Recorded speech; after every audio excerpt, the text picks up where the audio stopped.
E em casa foi algo bem interessante essa preparação, né? Eu e a Elisa, a gente estava conversando sobre o que eu ia falar e tudo mais. E era muito legal, coisas que a gente descobria assim e falava, caramba, e dava aquela alegria de descobrir algo novo. A alegria de descobrir alguma coisa que pode edificar, que já edificou, já falou, com certeza já com a gente, mas que pode edificar vocês. E foi muito bom, né? E essa sensação que a gente tem ao estudar a Bíblia, né? E principalmente a preparar alguma coisa, é de você procurar cada detalhe ali na palavra de Deus que pode ajudar, que pode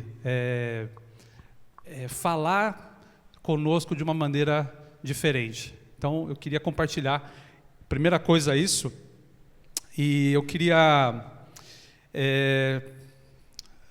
dar um nome aqui para essa mensagem de hoje, né, que aqui a verdadeira honra, né? A gente vem falando aqui nos últimos cultos sobre as parábolas, né, que Jesus contava. Então são narrativas, né, pequenas ali que Jesus contava para poder explicar algumas mensagens com a finalidade de transmitir algum ensinamento, né? Então Jesus contava uma história, né, para exemplificar alguma coisa, ensinar alguma coisa para aqueles que ouviam aquilo.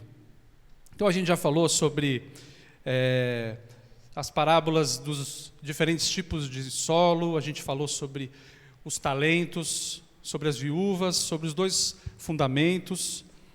E o que eu queria falar hoje com vocês, primeira coisa, é trazer um pouquinho desse jornalzinho aí. Eu sei que está pequeno, não dá para ver muito bem, mas eu queria só compartilhar com vocês. Existe um site chamado Bible Project, né? Para ficar mais fácil. E ele basicamente faz vídeos curtos, né? Alguns vídeos explicando sobre um livro bíblico. E no final desse vídeo, né, ele vai contando, então ele começa ali em cima, ali, falando sobre sobre o comecinho da história, do que o livro fala e tudo mais, e ele vai completando esse quadro até chegar no final e falar, caramba, esse é o contexto, esse é o conteúdo desse livro. E é muito, muito bom, gente. Então eu incentivo, se você procurar aí depois, procura aí no Google, chama Bible Project, é em português, tá? E tem vídeo, você pode baixar essa imagem aqui. Então eu fiz isso só para ilustrar, para dar uma ideia para a gente de onde nós estamos, na história bíblica ali, na história de Jesus, aonde a gente está agora falando sobre esse tema, né? E aí, se você for ver aqui, ó, a gente vai falar sobre Lucas hoje, e tem uma parte ali que é do capítulo 9 ao 19, ele fala assim, que é a jornada a Jerusalém. Então Jesus, ele estava caminhando ali, deixa eu dar eu tinha preparado aqui um outro, aqui. Jesus, ele estava caminhando para Jerusalém, indo para a missão principal da vida dele. E a missão principal da vida dele a gente sabe porque a gente está aqui hoje, certo? Que é realmente levar a salvação, trazer cura, trazer libertação para todo aquele que crê nele.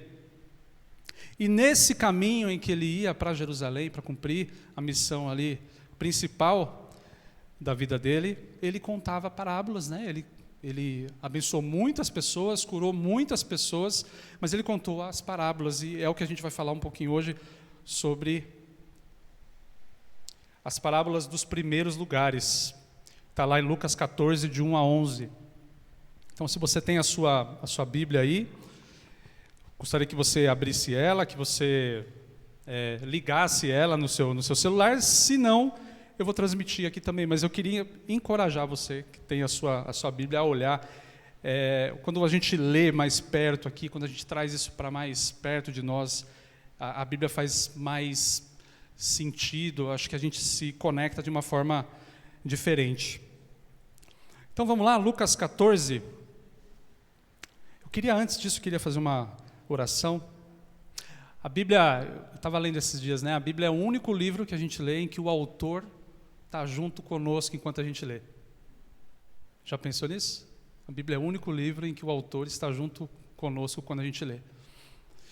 Então vamos pedir para que esse autor, para que Jesus possa nos acompanhar durante esse tempo. Obrigado, Pai, por esse dia. Obrigado, Senhor, por essa oportunidade de desembrulharmos a palavra que o Senhor preparou para nós nessa manhã, Senhor. E eu te peço, Senhor, humildemente, que o Senhor venha falar com cada um de nós, Senhor. Comigo aqui, principalmente como o Senhor já tem falado durante esses dias de estudo, mas com cada um de nós, Senhor Deus, com cada um na sua história de vida, com cada um no seu entendimento, que o Senhor abra os nossos olhos, abra a nossa mente, abra o nosso coração, principalmente, para aquilo que vai ser falado aqui agora, Senhor Deus. Nós queremos que o Senhor não abençoe o pregador, mas o Senhor abençoe a palavra, e a Tua palavra que está sendo exposta aqui nessa manhã. Nós queremos nisso, Jesus. No Seu nome, Jesus, eu oro. Amém. Então vamos lá, Lucas 14 diz assim: certo sábado, entrando Jesus para comer na casa de um fariseu importante, observava-no atentamente. À frente dele estava um homem doente com o corpo inchado. Jesus perguntou aos fariseus e aos peritos na lei: é permitido ou não curar no sábado? Mas eles ficaram em silêncio. Assim, tomando o homem pela mão, Jesus o curou e o mandou embora. Então ele lhes perguntou: se um de vocês tiver um filho ou um boi, e este cair num poço no dia de sábado, não irá tirá-lo imediatamente? E eles nada puderam responder. Quando notou como os convidados escolhiam os lugares de honra à mesa, Jesus lhes contou esta parábola. E a parábola começa aqui. Quando alguém o convidar para um banquete de casamento, não ocupe o lugar de honra, pois pode ser que tenha sido convidado alguém de maior honra do que você. Se for assim, aquele que convidou os dois virá e dirá: dê o lugar a este. Então, humilhado, você precisará ocupar o lugar menos importante. Mas quando você for convidado, ocupe o lugar menos importante, de forma que, quando vier aquele que o convidou, diga: amigo, passe para o lugar mais importante. Então você será honrado na presença de todos os convidados. E aqui aquele último versículo, que é frase de caminhão, né? Ali embaixo: pois todo o que se exalta será humilhado, e o que se humilha será exaltado. Então aqui dá para a gente entender já que esse versículo que fecha aqui é a conclusão e o resumo do que Jesus quis dizer ali. Mas a gente vai desembrulhar toda essa história aqui. Então, primeiramente, né, para a gente entender aqui um pouco melhor, esse texto aqui ele é composto de duas partes. A primeira parte ali do versículo 1 ao 6 é a cura do homem no sábado. E a outra parte, ela fala sobre a parábola em si, né, que é o ensinamento ali do versículo 7 ao 11. Mas a gente só consegue entender, compreender bem a parábola se a gente analisar com bastante cuidado a primeira parte. E aí a gente, lendo ali no versículo 1, começa assim: certo sábado, entrando Jesus para comer na casa de um fariseu importante, observava-no atentamente. Então aqui a gente já pode destacar três coisas principais ali, que um versículo só já nos fala. Primeira coisa é que era um sábado. E o sábado era um dia sagrado, né? Segundo a própria lei de Deus lá em Êxodo, né? Era um dia que era um dia consagrado a Deus, né? Em que as pessoas elas deveriam deixar de fazer os seus trabalhos e também abrir mão das suas próprias vontades nesse dia. Era um dia dedicado a Deus. E também nos mostra ali também o fato de que não trabalhar um dia é descansar também na provisão de Deus, né? E eles também acreditavam nisso, né? Então Jesus então num sábado ele entrou na casa de um fariseu. O que era o fariseu, né? Acho que a gente ouve bastante sobre isso, mas é sempre bom a gente relembrar. O fariseu era aquele cara que era o perito da lei, ele conhecia a lei ali como ninguém. Eu não estou falando lei normal, estou falando da Bíblia mesmo. Ele conhecia ali o Antigo Testamento e as leis e seguia aquelas leis com bastante afinco, né? E aí sobre a refeição, né? Você fala, poxa, mas o que Jesus está fazendo na casa de uma pessoa naquele dia, né? Então Jesus ele não recusava, não há relatos bíblicos em que Jesus recusava a refeição na casa de ninguém, seja gente importante, seja gente menos importante. Mas o que mudava, na verdade, ali,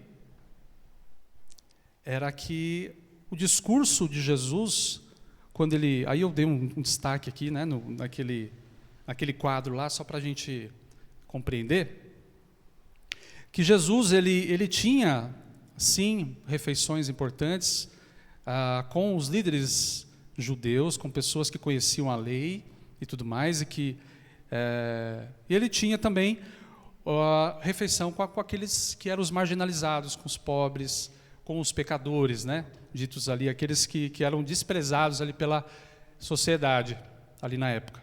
Só que o discurso que ele tinha em cada refeição era diferente. A mesa, para Jesus, o local ali de refeição era algo muito importante. Aí você acha que ouve também a gente falando bastante sobre isso aqui, né? E então Jesus trazia muita coisa durante a refeição, né? Jesus realmente alimentava as pessoas espiritualmente ali, seja ali do lado de uma discussão ali com os líderes de Israel, né? Então nesse quadrinho aqui do lado esquerdo, né? Para vocês é lado esquerdo também? É lado esquerdo, tá? Jesus ele desafiava, Jesus confrontava a religiosidade desse povo, desse pessoal. Ele denunciava a hipocrisia, né? Aqueles que falavam uma coisa e faziam outra. Ele denunciava a falta de amor dessas pessoas. E com os pobres e pecadores, os marginalizados ali, que ele várias vezes ele também frequentou a casa dessas pessoas, ele manifestava toda a libertação, a salvação, o perdão, né, de que Deus veio para os pobres, né? Eu vim para buscar e salvar quem está perdido. Na verdade, os dois estavam perdidos, só que a consciência de perdido vinha daqueles que eram os marginalizados, daqueles que não conheciam a lei, né? Legal.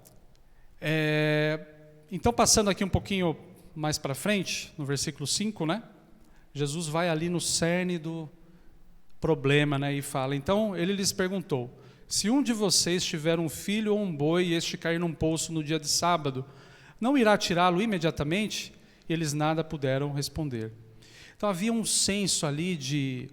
Alguns comentaristas bíblicos dizem que essa situação foi armada, que Jesus foi colocado ali naquela refeição, diante de alguém ali que tinha uma deficiência, que estava doente ali na frente dele, e ele foi colocado com diversos fariseus ali, com diversos mestres religiosos ali da época, né? Para testar Jesus, né? Isso num sábado. Então, e Jesus foi direto ao ponto. Ele falou, é permitido ou não curar ao sábado? Então, não precisou os fariseus chegar nele e falou, mestre, e aí, está esse cara aí na sua frente, aí, o que você vai fazer? Hoje é sábado, hein? Ó, lembra aqui na lei aqui de Deus e tudo mais? E aí, o que você vai fazer?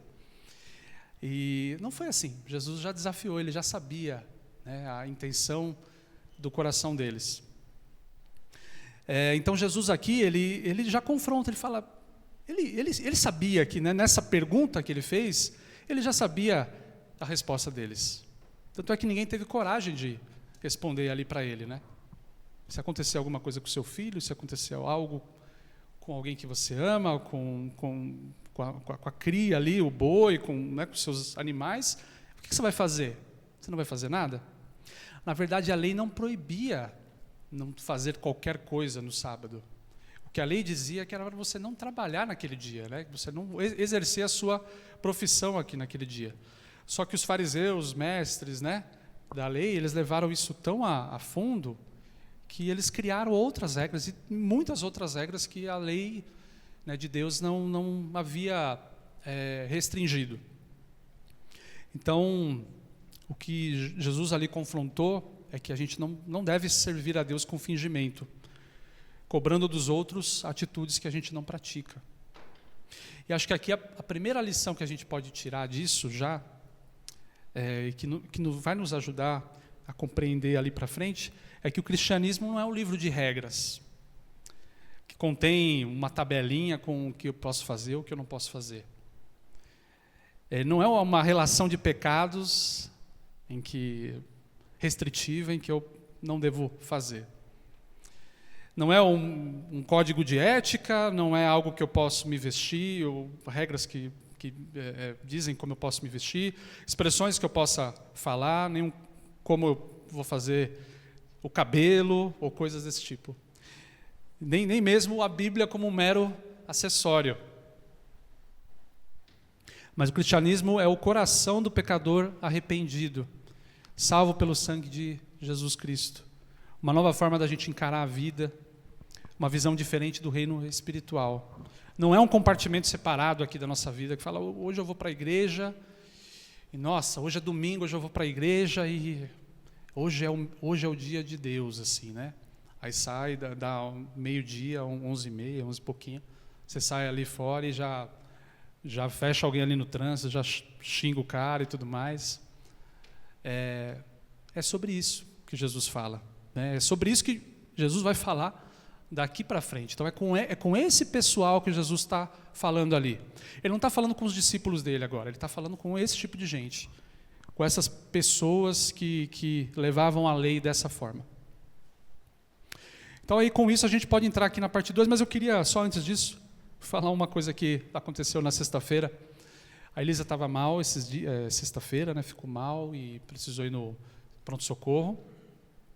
E para ajudar ainda, eu fiquei em casa, né, é o dia que ela vai de carro para a escola, levou as crianças junto, e ali ela perto de casa ali, o carro ali da frente dela, entrou numa valetinha ali, e deu uma voltadinha ali para trás, ela acelerou e bateu nesse carro que estava ali na frente dela. Uma batidinha leve, né? Simples, mas as crianças estavam ali no carro e nunca tinham passado por isso. E deu aquele susto. A Elisa sai do carro, as crianças ficam ali no carro e tal, e ela sai lá para olhar, e o que houve e tal, e fala com o cara. Graças a Deus o cara foi super bem, gente boa ali e tudo mais, né? A culpa é sempre de quem bate atrás, né? Então foi tudo bem. Foi uma batidinha muito leve, quase não fez nada lá no carro do cara. Mas tem aquela situação, né? Aquela tensão e tudo mais, criança no carro. Quando a Elisa volta ali no carro, né, para saber como eles estavam e tudo mais, os dois estavam orando no carro. As crianças estavam orando no carro. E quando a Elisa me contou isso, eu falei, essa batida valeu a pena. Valeu a pena ela ter batido o carro.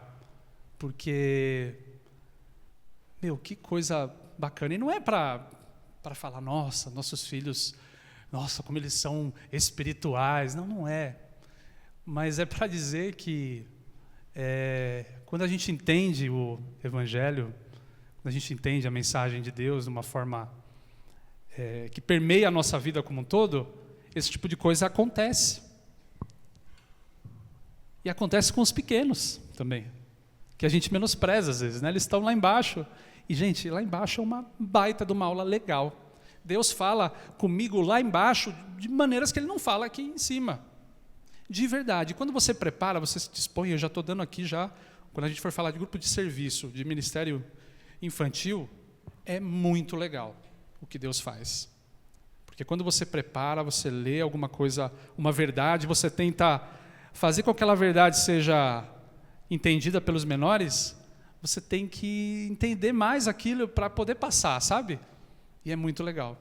Então isso é para contar um pouquinho de quando a coisa bate no nosso coração e faz sentido. Mas vamos lá. Parte 2, então, a parábola dos melhores lugares. Então, Jesus, ele compara aqui, ele fala, vou contar uma historinha para vocês aqui, então. Estou reparando aqui que o pessoal está escolhendo os lugares aqui melhores aqui, então deixa eu contar uma historinha. E ele compara ali com um banquete de casamento. E eu peguei uma foto aqui que me fez lembrar, assim, sabe quando você vai naquela festa de casamento bacana, legal, assim, que você chega e Tem aquela mesa ali reservada, né, dos noivos e tal. E tem aquelas mesas próximas, né, ao noivo ali, a noiva, a família. E você fala, caramba, essas aqui eu não posso sentar, né? Essa galera sentava nessas mesas aí. A galera sentava, chegava nessas mesas que eles iam. Eles sentavam nessas mesas, né? E então Jesus ele nota que as pessoas, que os convidados ali começam a escolher os lugares, né, de honra à mesa. A primeira coisa que a gente pode ver aqui é que Jesus ele percebeu uma disputa ali para pegar os melhores lugares. E naquela época, o lugar na mesa refletia o status da pessoa. Quanto mais próxima do anfitrião ali, do cara que te convidou, mais importante a pessoa era. Os fariseus, eles acreditavam que a sua posição na mesa não só refletiam o seu status, mas também criava o status. Então não era só uma posição que ele tinha ali, mas que ele queria ter. Então se ele não era o melhor, ele queria sentar mais próximo, né? Cheguei mais cedo, vou sentar perto do homem ali, né? Porque eu queria ser importante, queria ser reconhecido, queria me aparecer mais, né? Então Jesus, sabiamente, conta essa parábola aqui. Então a gente pode ver dois tipos de convidado aqui. Os que procuram o lugar de honra e os que procuram o lugar menos importante. E aí o que a gente pode tirar de conclusão aqui desses dois grupos, né? E o que eles representam, na verdade, aqui de lição aqui para a gente. Então aqueles que procuram o lugar de honra, eles têm um sentimento de orgulho, né, um sentimento de prazer, de satisfação com a própria honra. Eles também têm um sentimento de vaidade muito forte, né, estão preocupados ali com a aparência, com o reconhecimento dos homens, de como eles vão ser vistos pelos outros. E egoísmo também, né, que é o amor exagerado aos próprios interesses a despeito dos outros. Então eu consigo só enxergar só o meu umbigo, eu não enxergo o outro. Estou preocupado só comigo mesmo. E os que procuram ali, por outro lado, o lugar menos importante, eles estão preocupados eles são humildes, né? São pessoas que não estão preocupadas ali com como vão ser vistos, né? É uma virtude caracterizada pela consciência das próprias limitações. Pessoas simples, né? A modéstia, também a ausência da vaidade em relação ao próprio valor. Aqui eu peguei alguns significados, porque eu acho que o significado às vezes traz uma visão assim da palavra que fala, caramba, é isso, né? E por último aqui o altruísmo, né? O amor desinteressado ao próximo, uma abnegação. Então o primeiro grupo, gente, a gente pode pegar assim, eu preciso garantir o meu lugar através do meu status, da minha importância. Então você traz aquela confiança em si mesmo, você deposita aquela confiança toda em eu preciso ser honrado ali. Então você traz a autossuficiência. E o segundo grupo, eu não preciso garantir o meu status. Eu já sei aonde eu estou. Eu sei que eu não sou tão importante assim. O meu status está garantido em Jesus. A minha confiança é em Jesus, eu não sou autossuficiente. Então aqui acho que a gente pode extrair, já desse ponto aqui, é que os discípulos não devem entender que... aliás, os discípulos devem entender que diante de Deus, as grandezas humanas não contam. Deus não olha aquilo que é superficial. Deus não está preocupado com a nossa superficialidade, a forma como os outros encaram, como a sociedade nos vê. Ele está preocupado com o nosso coração, com a nossa atitude.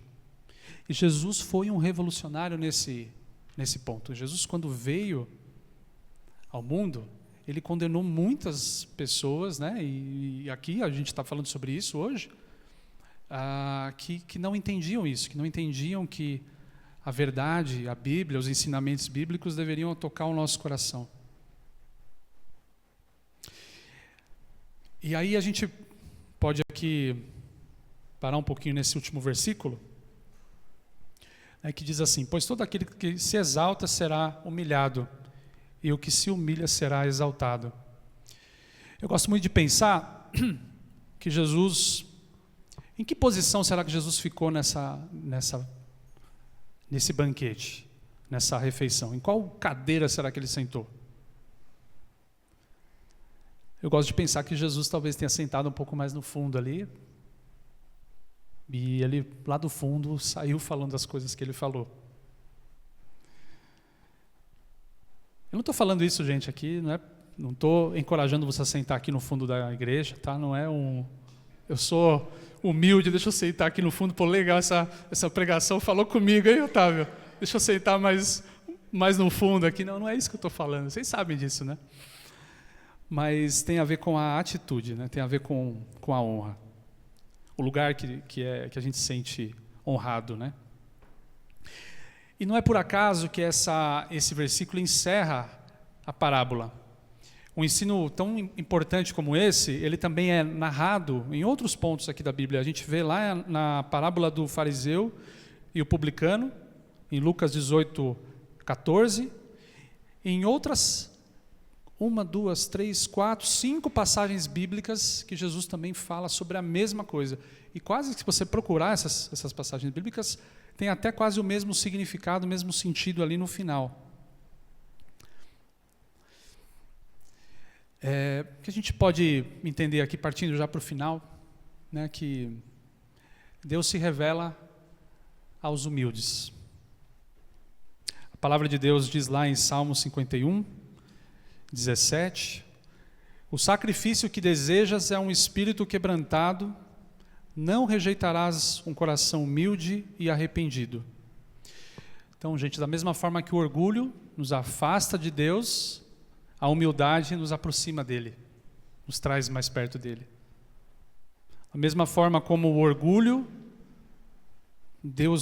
o coração de Deus se entristece, o coração de Deus não se agrada, com a humildade, Deus escancara o coração dele para aqueles que são humildes, para aqueles que buscam a Deus, sabendo que não tem nada, que receberam de graça, e de graça eles podem dar. Eles não têm nada, tudo vem de Deus.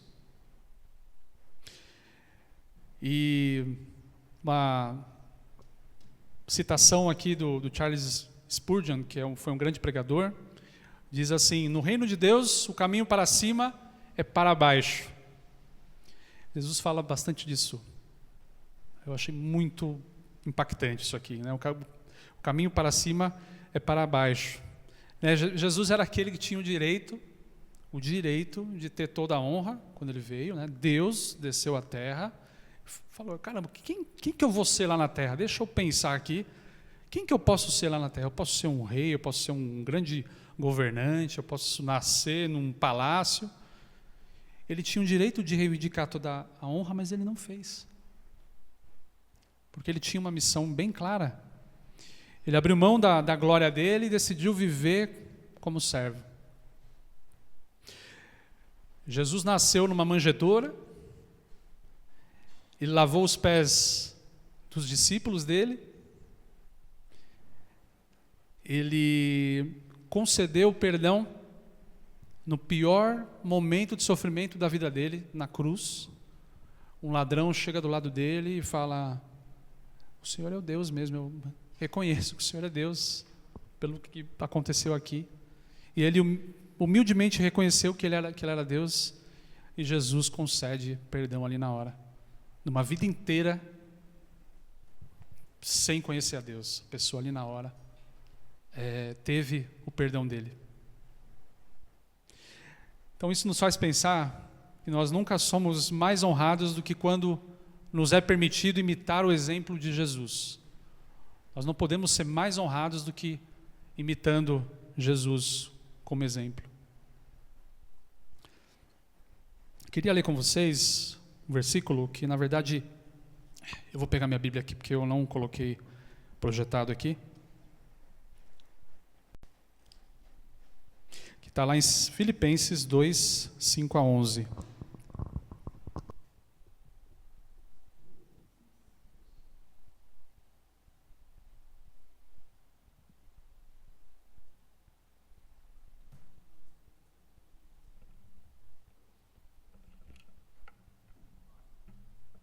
Desculpa, gente. Filipenses 2.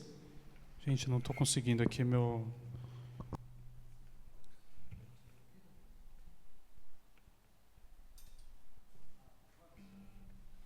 Que bom, hein? Nossa, é bom demais, né? Aqui na frente, a hora você não consegue achar as coisas fáceis, né? Obrigado, Lica. A fotinho deles lá. Filipenses 2, de 5 a 11, diz assim: seja a atitude de vocês a mesma de Cristo Jesus, que, embora sendo Deus, não considerou que o ser igual a Deus era algo que devia apegar-se, mas esvaziou-se de si mesmo, vindo a ser servo, tornando-se semelhante aos homens, e sendo encontrado em forma humana, humilhou-se a si mesmo e foi obediente até a morte e morte de cruz. Por isso Deus o exaltou à mais alta posição e lhe deu o nome que está acima de todo nome, para que ao nome de Jesus se dobre todo o joelho, aos céus, na terra e debaixo da terra, e toda língua confesse que Jesus Cristo é o Senhor, para a glória de Deus Pai. Amém? Eu queria ler algumas perguntas aqui que nos ajudam a refletir sobre o que a gente conversou aqui hoje. Eu queria que, sinceramente, você aí dentro do seu coração, não precisa projetar aqui não, tá? Eu vou tirar aqui.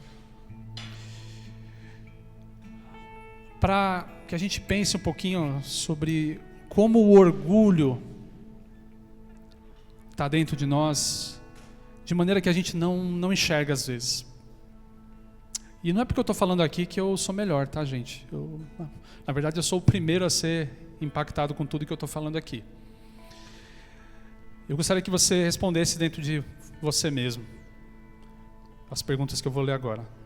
Você olha com desprezo para aqueles que são menos escolarizados, menos refinados ou menos bem-sucedidos que você? Você tem dificuldade de assumir que está errado? Você tem uma língua afiada e crítica? Você é rápido em achar falhas nos outros e verbalizar esses pensamentos para eles? Você tem um espírito de julgamento sobre aqueles que não têm as mesmas escolhas que você, padrão de se vestir, educação dos filhos, os gastos financeiros? Você é muito argumentativo? Você tem um espírito muito sensível? Você se ofende facilmente? Você geralmente pensa que o seu jeito é o jeito certo e o único jeito, ou o melhor jeito? Você acha que é mais espiritual do que o seu cônjuge ou outros na sua igreja? Você evita estar perto de pessoas porque fazem você se sentir inferior ou menos ou menor do que elas? Você faz com que o seu cônjuge sinta que nunca chegará às suas expectativas de ser um bom marido ou esposa? Você negligencia a oração ou o alimento espiritual? Quando foi a última vez que você falou essas palavras para um membro da família, um amigo ou um colega de trabalho? Eu estava errado. Você pode me perdoar?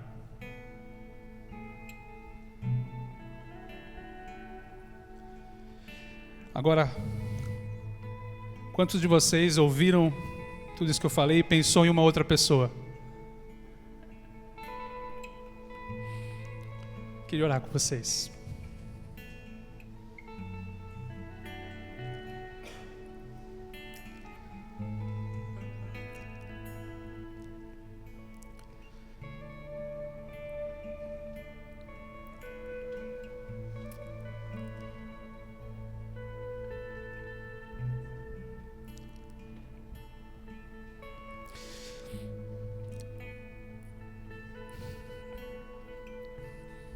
Amado Deus e Pai,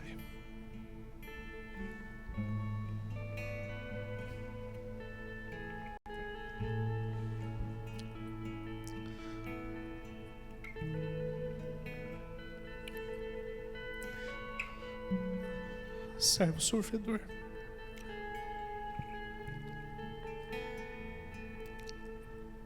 obrigado por Tua palavra, Senhor. Por mais dura que ela seja,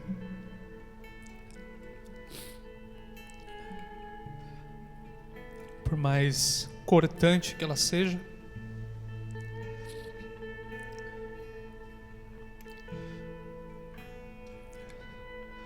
ela nos mostra e nos coloca na direção correta de novo. Obrigado, Pai, por teu coração humilde e servo. Obrigado porque o Senhor não se importou com essas coisas quando o Senhor veio para a terra. Obrigado porque o Senhor focou em trazer a salvação para aqueles que se entregaram a Ti. Para todos aqueles, Pai. Obrigado, Pai, porque o Senhor nos ensina a sermos humildes no meio de uma sociedade, um meio em que vivemos, em que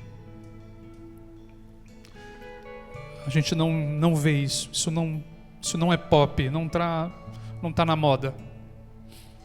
Mas o Senhor nos traz esse senso, esse ensinamento, Pai, do que realmente importa para as nossas vidas, Pai. E aqui na humildade, Pai, na oração, é que nós enxergamos que o Senhor é o Rei. Nós somos servos. Somos Seus filhos, Pai. Queremos pedir perdão, Pai, nos momentos em que nós machucamos, maltratamos pessoas, nos achamos mais do que o outro, acima de qualquer coisa, buscamos honra, e o Senhor olha para nós e fala: ele não entendeu nada, ele não compreendeu o que eu ensinei para ele. Nos ajuda, Pai, a sermos mais parecidos com Jesus, o sentido real de cristãos. A cada dia, Pai, que nós, no nosso quarto, Pai, no nosso quarto de escuta ali, em que vamos ouvir a Sua voz, vamos ler a Bíblia, possamos entender tudo isso, Pai. Teu Espírito nos fala tudo isso, Senhor Deus, para que nós possamos nos colocar no nosso lugar. Coloca no nosso lugar, Pai, nossa cadeira ali, Senhor Deus, lá no fundo, para que a gente não caia em vaidade, Senhor. Que a gente se esvazie para que o Senhor nos encha a cada dia, em nome de Jesus. Amém.